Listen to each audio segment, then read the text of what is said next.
Tyrell Johnson, 37 years old, and earning a steady but unremarkable $66,000 a year as an IT systems administrator, stared at the departures board at Raleigh-Durham International Airport. The word he'd been dreading for the last hour finally blinked into existence, its stark red letters a final, incontestable judgment. Canceled. Flight 1884 to Atlanta, scheduled for a 9:15 p.m. departure, was a casualty of a vicious line of thunderstorms rolling across the southeast. For a moment, he felt nothing but a dull, weary frustration. It was Tuesday night, 10:23 p.m.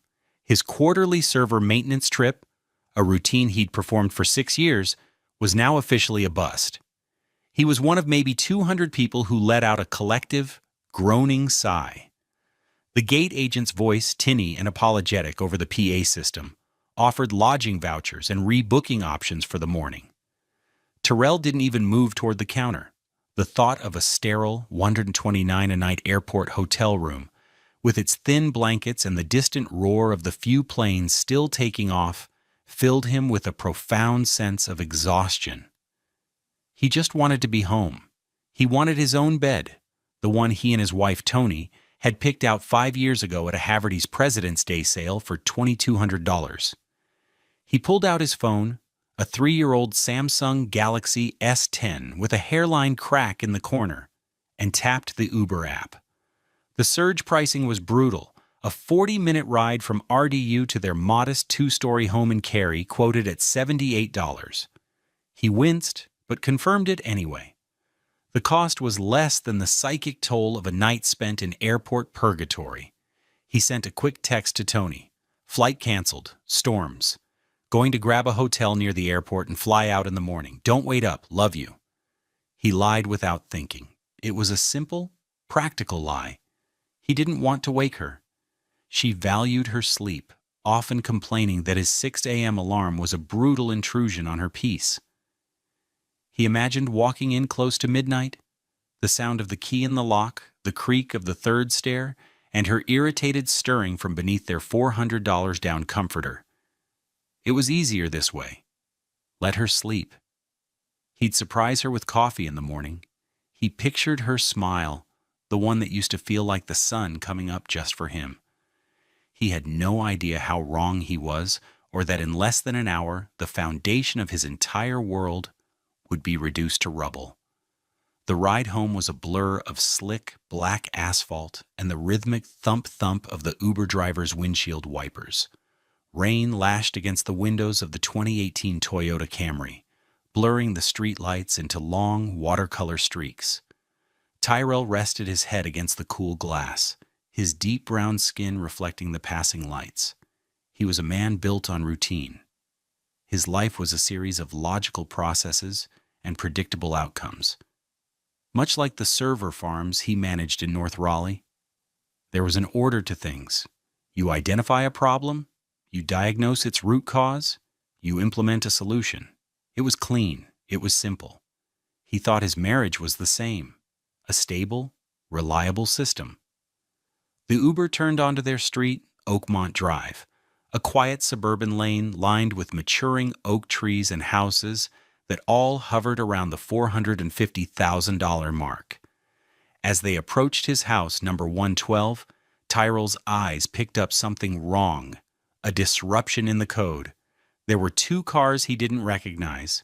One was a dark blue Ford Bronco, a newer model that probably cost around $55,000, parked on the curb directly in front of his walkway. The other was in his driveway. It was parked in the exact spot where he always parked, his 2015 Honda Accord with its 142,000 miles. This car was a gleaming, obsidian black Mercedes-Benz G-Wagon. Even through the rain-streaked window, it looked impossibly aggressive and expensive, a monument of German engineering worth at least $170,000. It didn't belong in his world of fixed-rate mortgages and careful budgeting. "Here is good," Tyrell said, his voice quiet but firm. The Uber driver, who hadn't spoken a word the whole trip, pulled over about 50 yards past the house, under the flickering orange glow of a streetlight. Tyrell didn't get out. He just sat there, the engine of the Camry idling softly. The clock on the dashboard read 11:47 p.m. His heart, which had been beating at a steady, administrator's pace, began to thud with a heavy, sickening rhythm. A friend of Tony's? He scrolled through a mental list. None of them drove a G-Wagon. Her friends drove Audis and Lexuses, cars bought on finance deals that stretched their upper-middle-class salaries. This was different. This was CEO-level wealth. Then he saw the license plate. It was a vanity plate, the kind he always found a little obnoxious. White letters on a black background. R. Green. The name hit him like a physical blow, knocking the air from his lungs. Roderick Green, Tony's boss, the CEO of the high-end marketing firm downtown, where she worked as a senior project manager, the man she talked about constantly. Roderick thinks Roderick just closed a $7 million deal with a client in Dubai. Tyrell had met him once, at a company Christmas party 2 years ago. A tall, imposing man with a smile that never quite reached his eyes and a handshake that felt more like a threat than a greeting. He wore a $15,000 Patek Philippe watch. Tyrell remembered because Tony had pointed it out on the way home, her voice full of a kind of breathless admiration he hadn't heard her use for him in years. He knew with a certainty that was as cold and hard as the rain hitting the roof what was happening inside his house. The system had failed. Not just failed, but suffered a catastrophic, unrecoverable breach.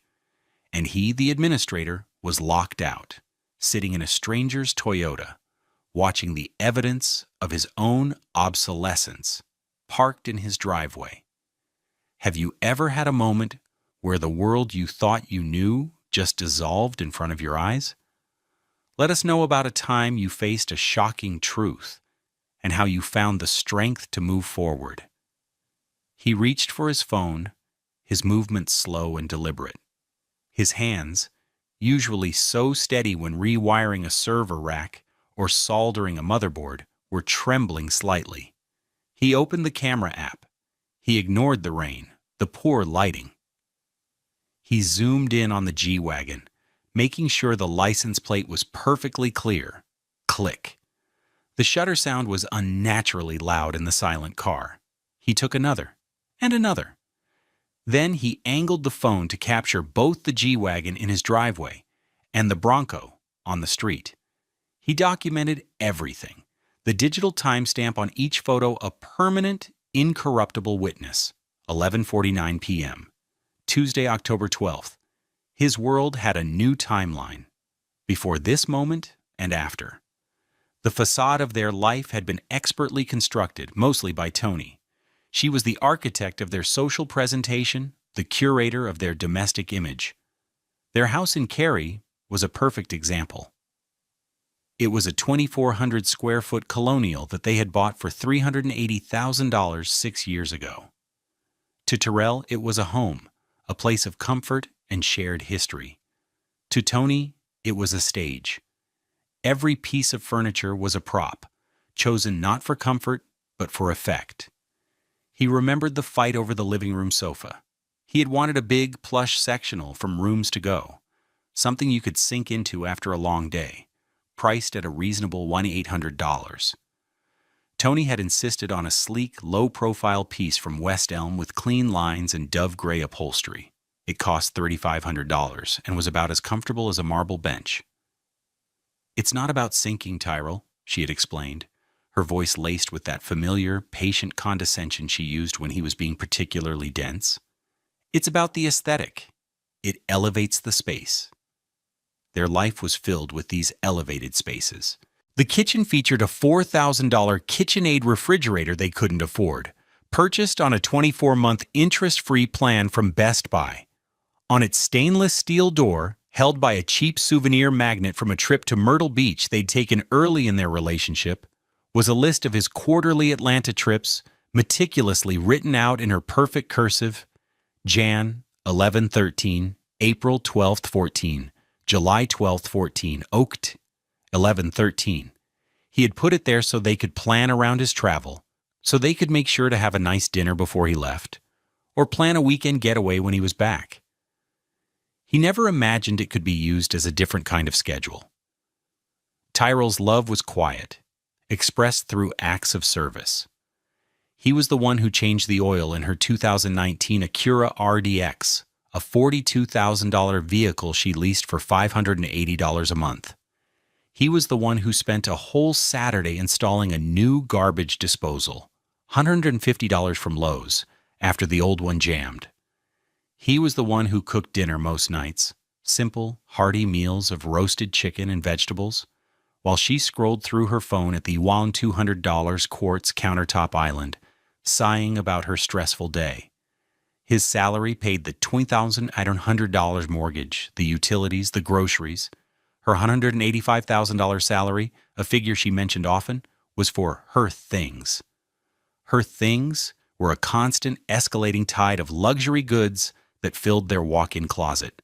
A $2,400 Burberry trench coat she'd worn twice. A collection of designer handbags, a Louis Vuitton Neverfull for $900, a Gucci Marmont for $2,600, a black Chanel flat bag that had cost a staggering $8,800. He knew the prices because he'd seen the credit card statements she left on the hall table, statements for cards that were in her name only. The total balance was over $47,000, a secret mountain of debt hidden behind a wall of expensive leather and Italian silk. He had tried to talk to her about it once, about 6 months ago. He'd made a spreadsheet, a simple Excel file showing their combined income versus their expenditures. It was the only way he knew how to make sense of the world. "Tony, honey," he had started, his voice gentle. "I was looking at our finances, and I think we need to maybe pull back a little. We have almost no savings." She had looked up from her iPad, an expression of pure, unadulterated boredom on her face. She was wearing a $300 silk pajama set. "Tyrell, please, do not come at me with one of your little spreadsheets. I handle my money. You handle yours. My career requires a certain image. You wouldn't understand. Your job requires you to wear a $40 polo shirt with a company logo on it." She had gestured dismissively at his work shirt. "We are not the same." The words had stung, but he had swallowed his pride. He loved her. Or more accurately, he loved the woman he thought she was, the woman he'd married 9 years ago, the one who had laughed at his dumb jokes and held his hand in the movie theater. That woman seemed to be fading, replaced by this stranger who measured worth in price tags and saw his stability not as a strength, but as a limitation. A boat anchor holding her back from the glamorous life she felt she deserved. A life personified by men like Roderick Green. His own life was simple. His most prized possession was a set of vintage Technics 1200 turntables he'd bought for $800 in college, a relic from his DJing days. His wardrobe consisted of jeans from Old Navy, $35, his work polos, and a single well-tailored but off-the-rack Hart Schaffner Mark suit, $600, for weddings and funerals. He wore an $89 Timex watch. The contrast was a chasm that had been widening for years. He just hadn't realized that someone else was living in it. Now, sitting in the rain-soaked Uber, the chasm felt like a canyon, and he was on one side, and she was on the other, in a house he paid for, with a man who represented everything she thought he wasn't. The cruelty hadn't started overnight. It was a slow erosion, a series of small, cutting remarks and dismissive gestures that had accumulated over the last 18 months, a time frame he now realized, with a sickening lurch in his stomach, corresponded perfectly with her promotion to senior project manager, working directly under Roderick. There was the dinner with her work friends about a year ago at a trendy downtown restaurant called the Capitol Grill, where a steak cost $90. Tyrell had felt out of place in his best button-down shirt amidst the sea of bespoke suits and designer dresses. Tony's friend, a sharp-tongued woman named Brenda, had asked him what he did for a living. I'm a systems administrator for a data hosting company, Tyrell had said, trying to sound more confident than he felt. Brenda had looked at him with a blank stare. Tony had jumped in, laughing a little too loudly. He's the guy who fixes the internet when it breaks, she'd said, waving a dismissive hand. It's all very technical and boring. The table had chuckled politely. Tyrell had felt himself shrink in his chair. He had wanted to explain the complexity of his work, the ballet of managing terabytes of data, of building redundant systems to ensure 99.9999% uptime, of the quiet satisfaction of solving a problem that could cost a client millions if left unchecked. But the moment passed, he just picked at his $50 plate of sea bass and said nothing. Later that night in the car, he'd tried to tell her how it made him feel. You made my job sound like I'm a cable guy. Oh, Tyrell, don't be so sensitive, she'd sighed, checking her reflection in the visor mirror. It was a joke. Lighten up. Besides, what was I supposed to say? My husband manages server racks in a windowless building in North Raleigh. It's not exactly sexy. That was the word she used more and more often. Sexy. Roderick's new deal was sexy. The firm's new office space with its glass walls and skyline views was sexy. Her job, her life, her ambitions, they were all sexy. His life, by implication, was not. Another time, about 8 months ago, they were watching a TV show where a character bought his wife a brand new Porsche. Tony had turned to him during the commercial break, a dreamy look in her eyes. Could you imagine? Just deciding you want a Porsche and going to buy one? It's a nice car, Tyrell had said carefully. But that's a $100,000 car, Tony. That's more than my salary. Her face had hardened instantly. I know how much you make, Tyrell. You don't have to remind me. The rest of the evening was spent in a thick, uncomfortable silence. He felt like he had failed a test he didn't even know he was taking. His paycheck, once a source of pride, a symbol of his ability to provide, to be a reliable partner, had become a mark of shame in her eyes. It was a constant, unspoken indictment of his lack of ambition, his failure to be the kind of man who could buy Porsches on a whim. The accumulation of these moments was like a death by 1,000 cuts. There was the time she forgot to invite him to an important work gala, claiming she thought he'd be bored. He later saw pictures on social media of her laughing with Roderick, her hand resting casually on his arm.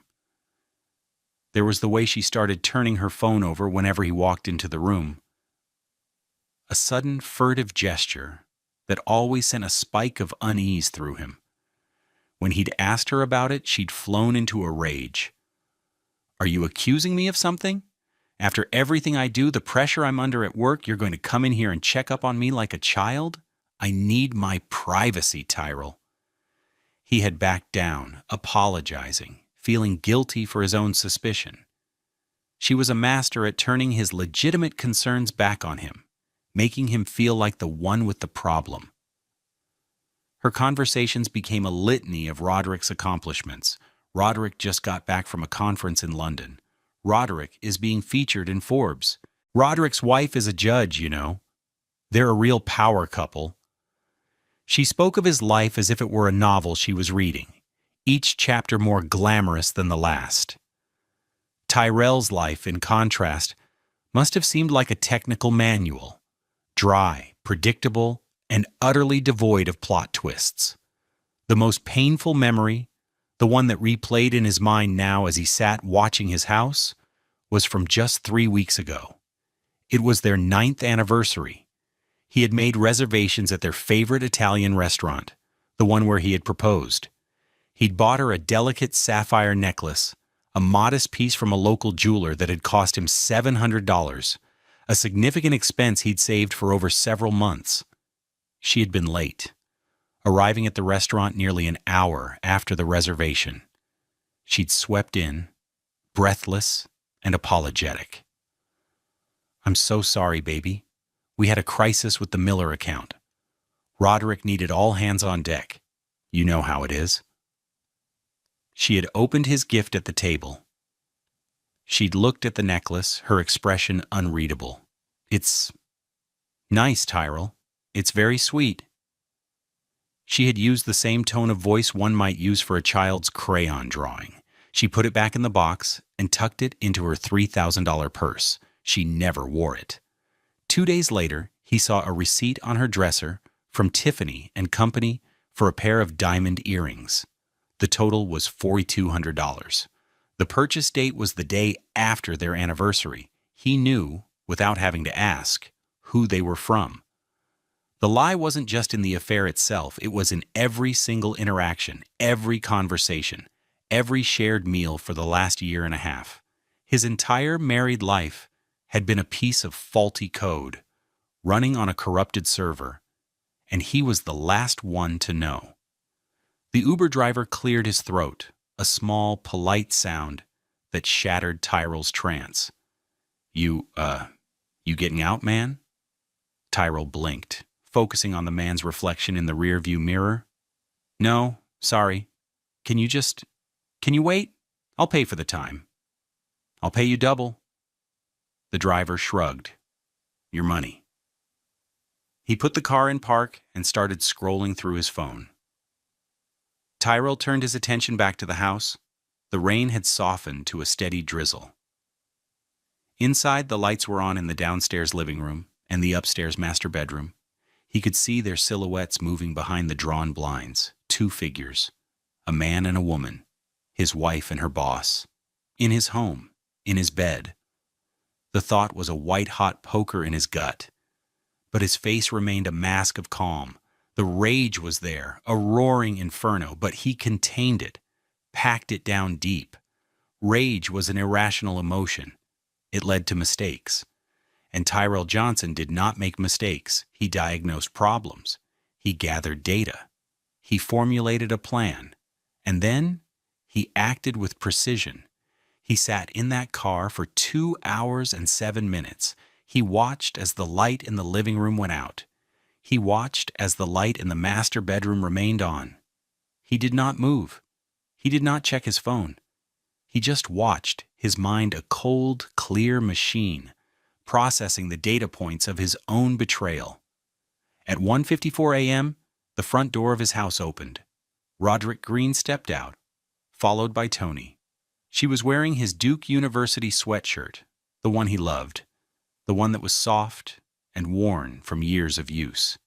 It hung loosely on her frame. They stood on the porch for a moment under the dim yellow light. Roderick leaned in and kissed her, a long, lingering kiss that was not the kiss of a boss saying goodnight to an employee. Tyrell raised his phone again. Click. 1:54 a.m. The kiss, indisputable. Tony stayed on the porch as Roderick walked with an easy, confident swagger to his G-Wagon.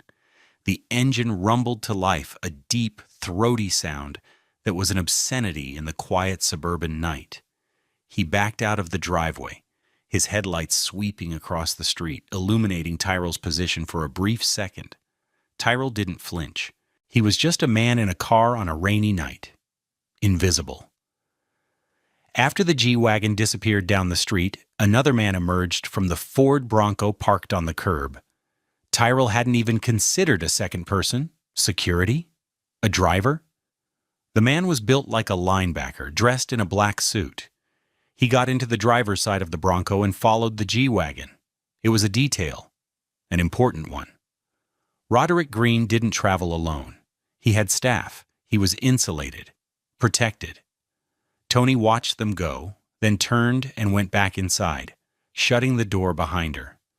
The deadbolt clicked into place, a sound Tyrell could feel more than hear. He waited another 10 minutes, letting the silence of the street settle back into place. "Okay," he said to the driver, "take me to the cheapest, cleanest motel you know near the airport." The driver nodded, putting the car in gear.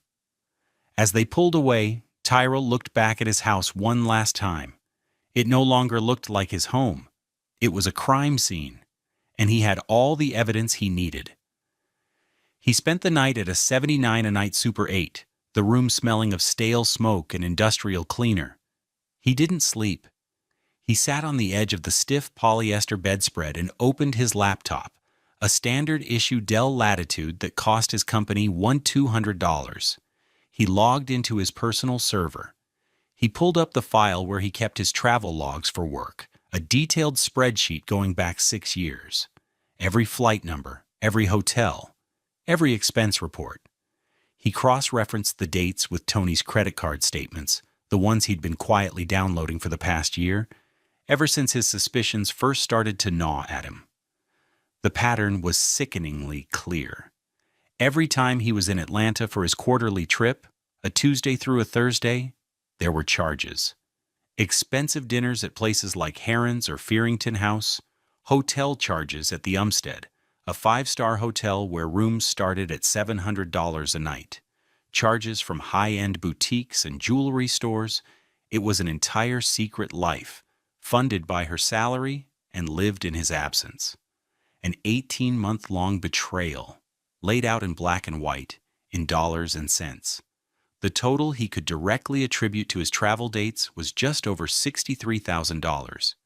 He saved the file, encrypted it, and backed it up to 3 separate cloud servers. The data was secure. The next morning, Wednesday, was the beginning of the performance.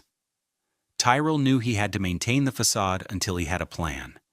Any deviation from his routine would tip Tony off, and he couldn't afford that. He needed her to believe everything was normal. He needed her to feel safe. At 8:15 a.m., he called her from the motel room. He pitched his voice to sound weary, frustrated. "Morning, honey. Just woke up. This hotel is a dump." "Oh, no, that sucks," she said.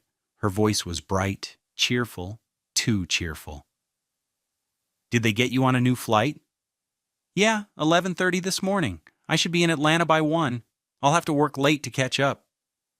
He was laying the groundwork, building an alibi for his own absence. "Okay, well, be safe. I'm just about to head into the office. Roderick is presenting the Q4 projections to the board today. It's a huge deal." The casual way she said his name, the way it just rolled off her tongue, sent a fresh wave of cold fury through him. He kept his own voice perfectly level. "Sounds important? Knock 'em dead. I'll call you tonight." "Okay, love you," she said. The words automatic, meaningless. "Love you too," he replied, and the lie tasted like ash in his mouth. He spent the day in a small booth at a Starbucks on Lexington Avenue, nursing a single 375 black coffee for 6 hours. He was a ghost in his own city. Using the free Wi-Fi, he began his research. He started with Roderick Green, CEO of Green Marketing Solutions, publicly traded company.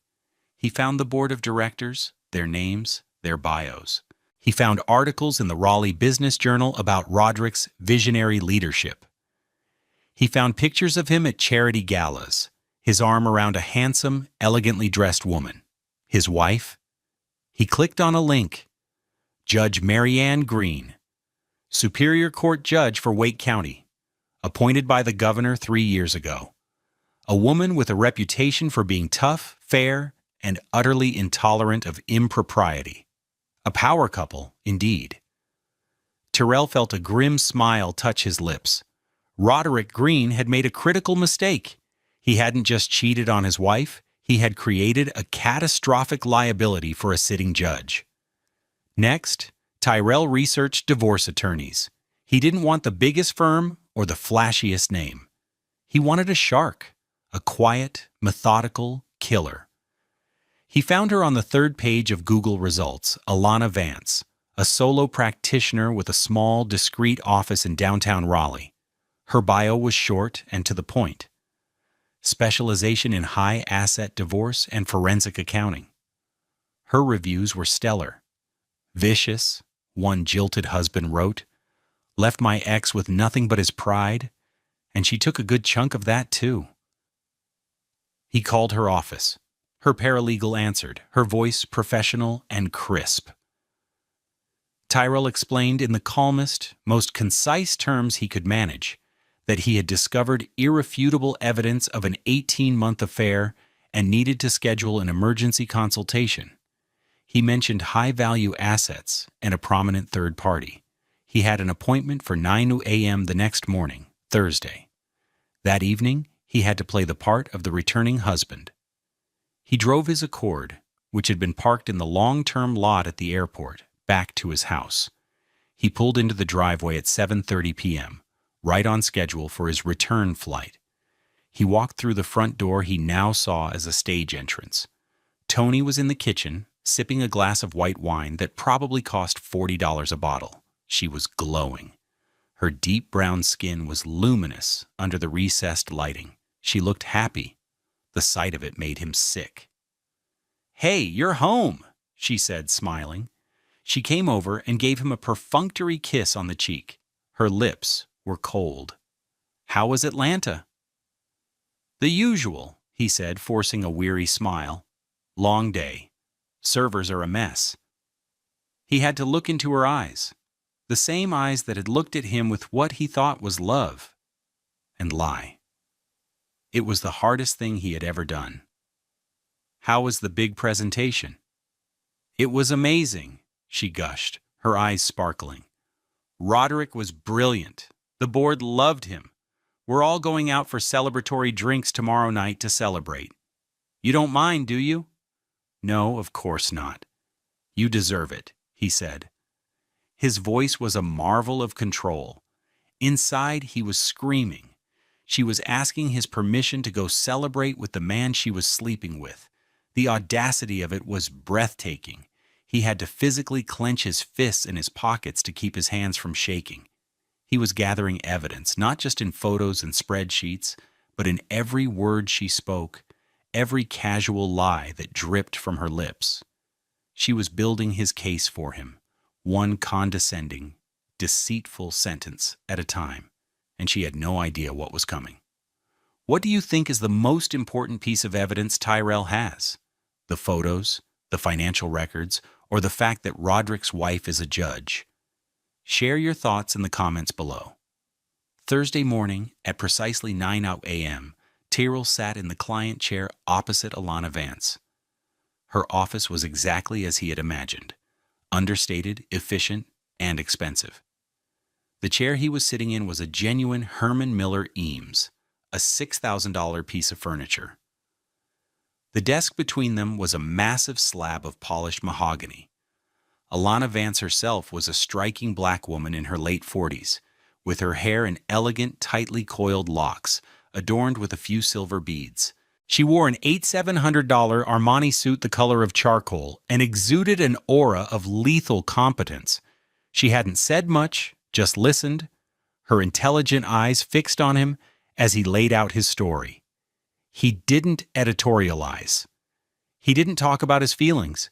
He presented the facts as if he were briefing a superior on a system outage. He showed her the photos from Tuesday night, the ones of the G-Wagon and the kiss, time-stamped and clear. He handed her a USB drive. "On this drive is a spreadsheet," he explained, his voice even. "It details my wife's credit card expenditures for the last 18 months, cross-referenced with my travel logs. It shows over $60,000 in spending at hotels, restaurants, and luxury retailers that directly correspond with my quarterly business trips." Alana Vance inserted the drive into her sleek, silver MacBook Pro. Her long fingers flew across the keyboard. She opened the file. Her eyes scanned the rows of data. An eyebrow arched slightly. It was the only sign of surprise she showed. "This is meticulous," she said. It was the highest form of compliment. "It's what I do," Tyrell replied. "And the third party is Roderick Green, CEO of Green Marketing Solutions," she continued, more a statement than a question. "And his wife is Superior Court Judge Mary Ann Green." "Correct." Alana leaned back in her chair, a slow, predatory smile spreading across her face. "Mr. Johnson," she said, her voice dropping a little, "your wife has made a very, very poor decision, and so has her boyfriend." She named her retainer $10,000. Her hourly rate was $1,200. Tyrell didn't hesitate. He had spent the morning transferring the bulk of his personal savings, $25,000 he had carefully built up over a decade, into his checking account. "I can pay it today," he said. "Good," she nodded. "Here's the plan. We file for divorce this afternoon. We'll cite adultery. North Carolina is a no-fault state, but proof of illicit sexual behavior can have a significant impact on alimony. Your wife, with her $185,000 salary, might think she's entitled to it. This evidence will ensure she gets nothing." She continued, outlining the strategy.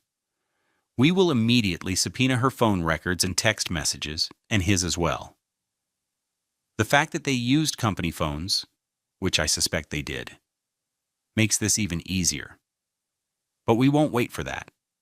We are going to strike, and we are going to strike hard and fast. Tomorrow, Friday." Tyrell felt a surge of adrenaline. "What's the plan?" "Roderick Green's company is publicly traded," Alana said, her eyes gleaming. "That means it has a board of directors and, more importantly, a code of conduct. A CEO having an affair with a subordinate is a massive HR violation. A CEO engaging in behavior that could bring scandal and disrepute upon the company, for example, by compromising a sitting judge, is a fireable offense. It likely violates the morality clause in his multi-million-dollar employment contract." She laid it out. At 10 a.m. on Friday, a process server would walk into Tony's downtown office and serve her with divorce papers in front of her entire team. At the exact same moment, a courier would deliver a package to the personal office of one Mr. Wallace Kensington, the chairman of the board of Green Marketing Solutions. The package would contain a letter from Alana, a copy of the divorce filing citing Roderick Green by name, a selection of the most damning photographs, and a delicately worded paragraph about the potential for public scandal involving Judge Green. "It will be a bloodbath," Alana said, with a distinct note of satisfaction. "The board will convene an emergency session before lunch. Roderick Green will be unemployed by the end of the day. Your wife will be fired shortly thereafter for her role in the affair. They will be radioactive. And you, Mr. Johnson, will be free."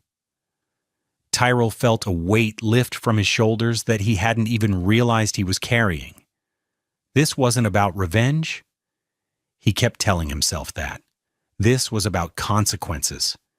It was about reimposing order on a system that had spun into chaos. It was about justice. Friday morning was bright and sunny, a stark contrast to the storm that had started the week. Tyrell sat in his car in the parking garage across the street from Tony's office building, a gleaming glass tower that scraped the Raleigh sky. He had called in sick to work, claiming a stomach bug. He had a clear view of the front entrance. He sipped from a thermos of coffee he'd made at home. In the kitchen he now considered contaminated territory. At 9:58 a.m., he saw a man in a crisp, if slightly rumpled suit get out of a sedan and walk toward the building. The process server. At the same time, miles away in a more exclusive part of the city, a professional courier was being buzzed into the hushed, opulent offices of the private equity firm run by Wallace Kensington. He was delivering a slim, deceptively light FedEx envelope marked personal and confidential. The strike was synchronized. Tyrell watched the process server disappear into the building's lobby. He imagined the scene upstairs on the 14th floor. Tony, in the middle of her open-plan office, surrounded by her colleagues. The polite inquiry from the server, the confusion on her face turning to shock, then to pale, horrified comprehension as she read the words on the document. Tyrell Johnson versus Tony Johnson. Petition for absolute divorce. And then the line that would detonate her world. On the grounds of adultery with named party Roderick Green. His phone buzzed. It was a text from Alana. Phase 1 complete. He didn't have to wait long. At 10:11 a.m., his phone rang. It was Tony. He let it go to voicemail. A second later, a text came through. "What the hell is this, Tyrell? Call me now. He ignored it. 2 minutes later, another call. Voicemail. Another text. You are making a huge mistake. You have no idea what you're doing. This is insane. He could picture her panic, her humiliation. She would be trying to reach Roderick, who would be in his own office on the 20th floor, the executive suite. But at that exact moment, Roderick would be getting a call of his own, a summons from the chairman of the board. The calls and texts from Tony kept coming, a frantic, escalating barrage. He didn't read them. He just watched them pile up on his lock screen, each notification another signal of the system collapsing. 10:25 a.m. How dare you do this to me at my job? You are trying to ruin me. 10:37 a.m. Tyrell, please, we can talk about this. There has been a misunderstanding. Please just call me. 10:51 a.m. Okay, I'm sorry. I am so sorry. Please, don't do this. You're not just ruining me, you're ruining him. 11:15 a.m. They're firing me. HR just told me to pack my things. My life is over. I hope you're happy. He felt nothing. A strange, hollow calm. He had expected to feel some satisfaction, some schadenfreude. But there was only a vast emptiness. The woman sending these texts was a stranger to him. The love he had felt for her had been for a ghost, a fiction she had created and he had willingly believed. At 12:30 p.m., Alana called him. The board meeting is happening now, she said. My source on the inside says it's a slaughter. Green is trying to deny everything, but Kensington has the pictures. It's over. At 2:45 p.m., a press release hit the wire services. Green Marketing Solutions announces CEO departure. It cited personal reasons and an immediate transition of leadership. The language was sterile, corporate, but the message was clear. Roderick Green was out. Tyrell finally drove home. The house was empty. Tony's Acura was gone. In their bedroom, her closet was half empty. Suitcases were gone. The expensive handbags were gone. The Tiffany earrings were gone. On his pillow, she had left the sapphire necklace he had given her for their anniversary. The sight of it was the first thing that made him feel a genuine pang of sadness, not for the woman she had become, but for the woman he had lost so long ago.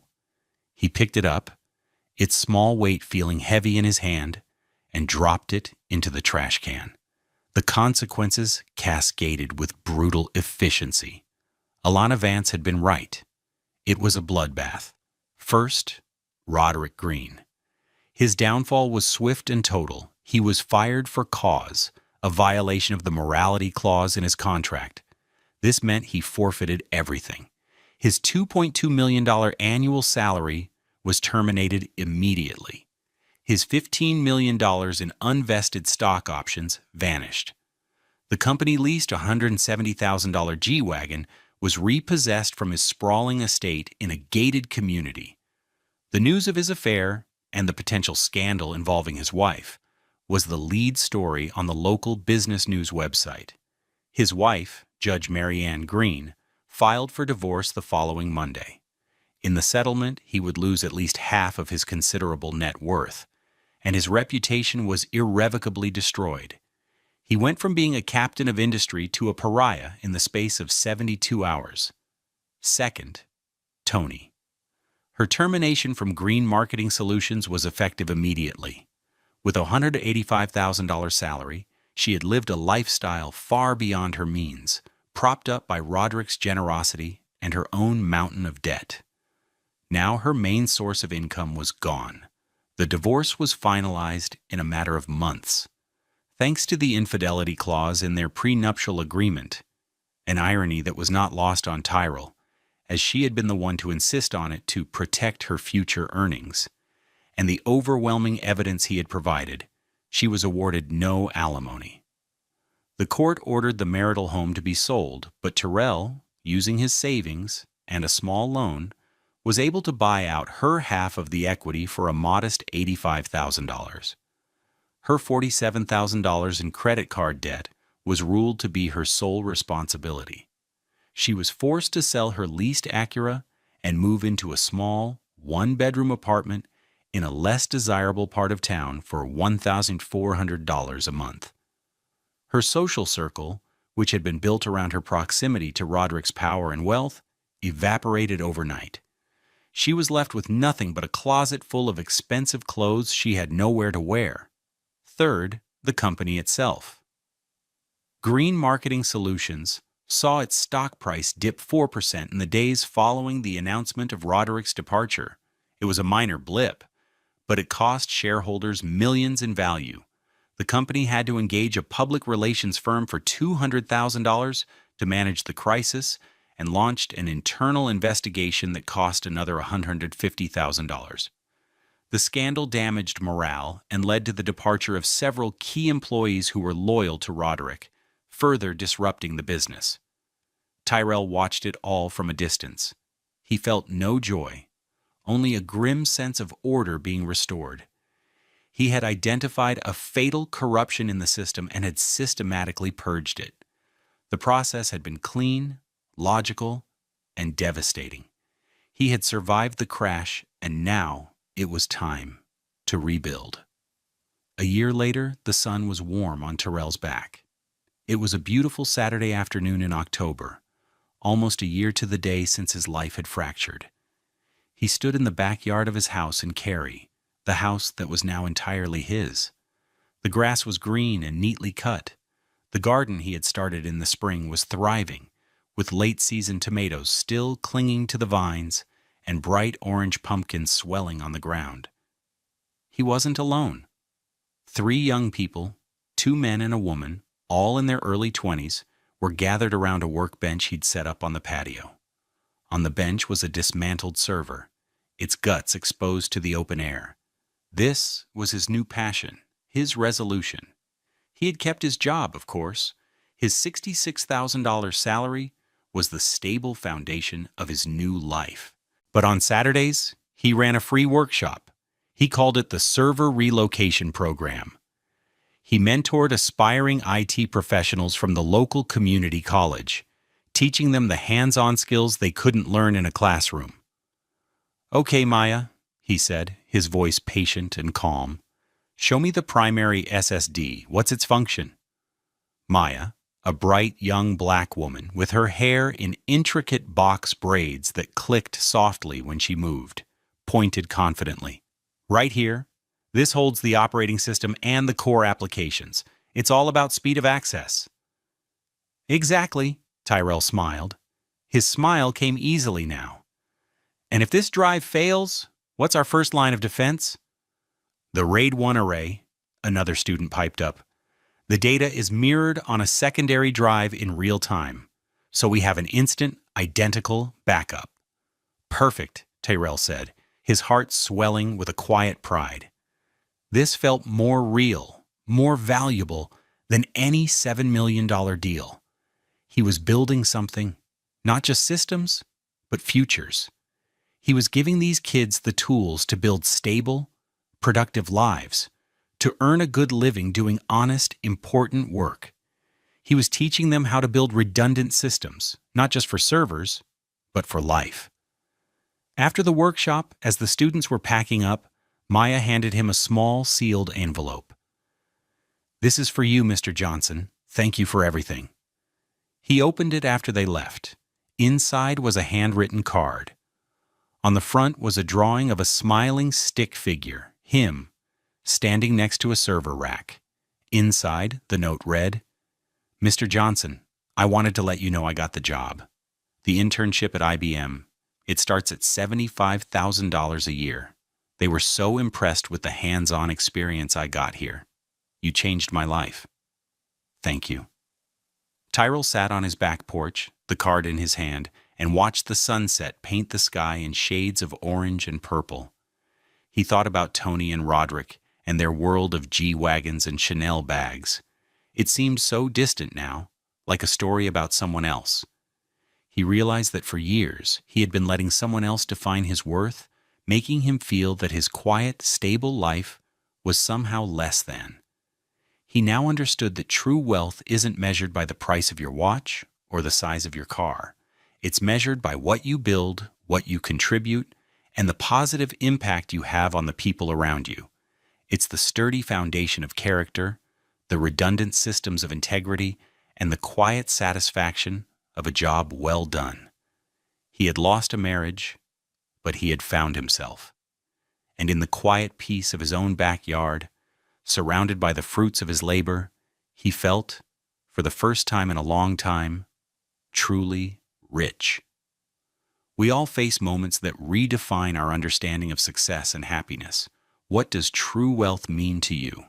Share your definition in the comments, and let's continue to build a community that values character over currency.